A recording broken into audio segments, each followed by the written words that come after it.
لبم رسیده. کی مثل من این همه درد بی کسی کشیده. مصیبتم گفتنیست و الا می نوشتم. تا بوده این بوده و هست همیشه سر نوشتم.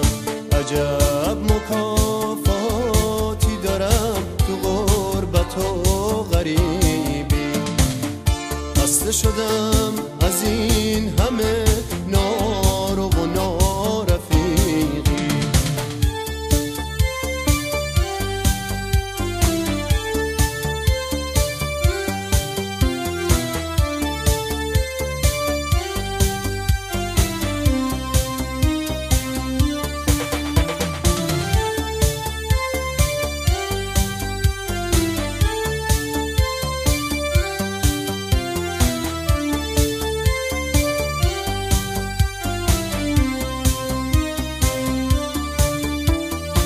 هر کی گفتم باهاتم دشمن جون من شد.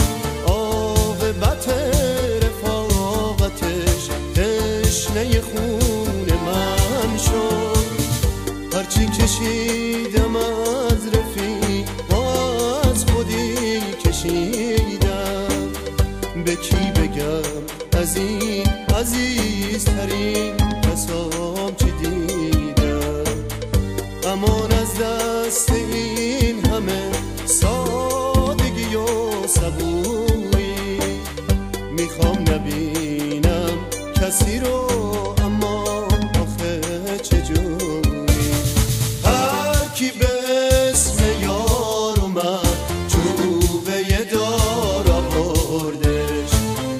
هرچی که من کاشته بودم از ریشه کند و بردش.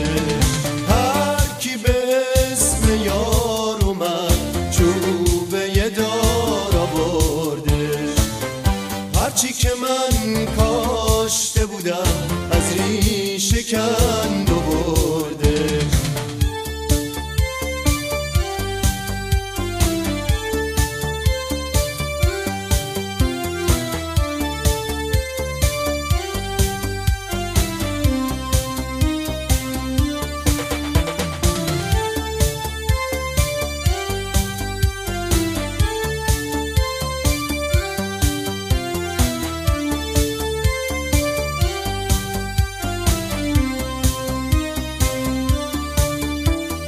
به هر کی گفتم باهاتم دشمن جون من شد.